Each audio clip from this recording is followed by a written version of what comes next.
প্রধানমন্ত্রী কিছুদিন আগে খুব প্রাউড ফিল করেছেন যে ভারতের প্রধানমন্ত্রী নরেন্দ্র মোদী ক্ষমতায় আসার পরে তৃতীয়বার সরকার গঠনের পরে আমি দেখা করেছি, খুব গর্ববোধ করেছেন। মোদী তো আপনার সাথে দেখা করতে আসেন, আপনি হাইটে গেছেন মানে যে গ্রামে একটা কথা বলে গায়ে মানে না আপনি মোড়ল, পাবলিক দাম দেয় না, তারপরেও চাপাবাজি করে বেড়ে আমার মামু অমুক, আমার খালু অমুক প্রভাব দেখায়। আপনি গেছেন ক্ষমতায় থাকার জন্য, তার কাছে তোয়াজ করার জন্য, তাকে খুশি করার জন্য যে মোদী মশাই চীন আমাকে দাওয়াত দিছে, আমি চীন যাচ্ছি, দয়া করে আপনারা মাইন্ড করবেন না, কারণ আপনাদের চরণে সবসময় আমাদের আপনার কি বলবেন কপাল লড়ার আমরা সবসময় এঁকে দেব আপনাদের বড় চরণে।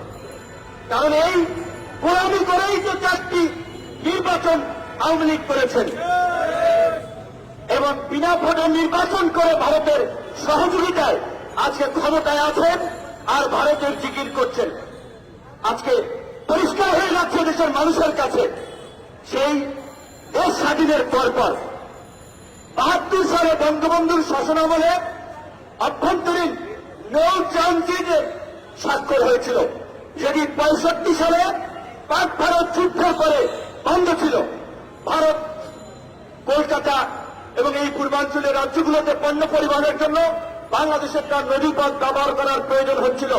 47 সালে পাকিস্তান ভারত ভাগ হয়, 65 সালে ভারত পাকিস্তান যুদ্ধের পরে পাকিস্তান বন্ধ করে দিয়েছিল। তখনই ভারত প্ল্যান নিয়েছিল, পরিকল্পনা নিয়েছিল পাকিস্তানকে দুর্বল করার জন্য, শক্তিশালী পাকিস্তানকে ভেঙে ফেলতে হবে। তাই তারা আমাদের মুক্তিযুদ্ধে সহযোগিতা করেছে, যেটাকে বলে উইন উইন পজিশন। এমনি এমনি ভারত সহযোগিতা করে নাই। এত কৃতজ্ঞতা চিত্তে এত দালালি চাটুকারিতা করা বোধহয় ঠিক না এবং দুঃখজনক।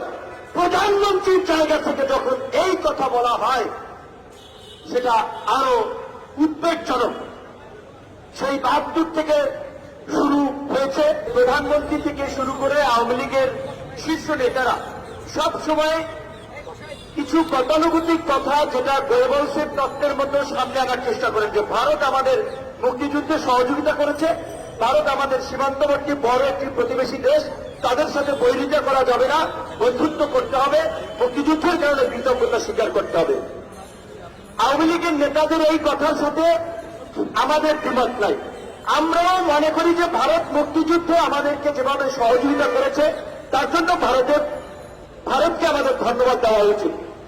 4500 বর্ডার ভারতের সাথে বাংলাদেশের, নিশ্চয়ই যদি ভারত এবং বাংলাদেশের সাথে বৈরী সম্পর্ক থাকে সেটা বাংলাদেশ ভারত কারোর জন্যই ভালো না।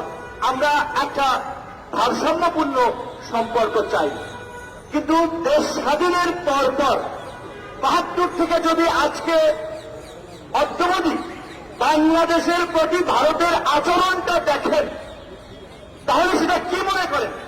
ভারত কি আমাদেরকে বন্ধু রাষ্ট্র হিসেবে, স্বাধীন সার্বভৌম রাষ্ট্র হিসেবে চোখে দেখে, নাকি চাকর বাকর হিসেবে আমাদেরকে চোখে দেখে?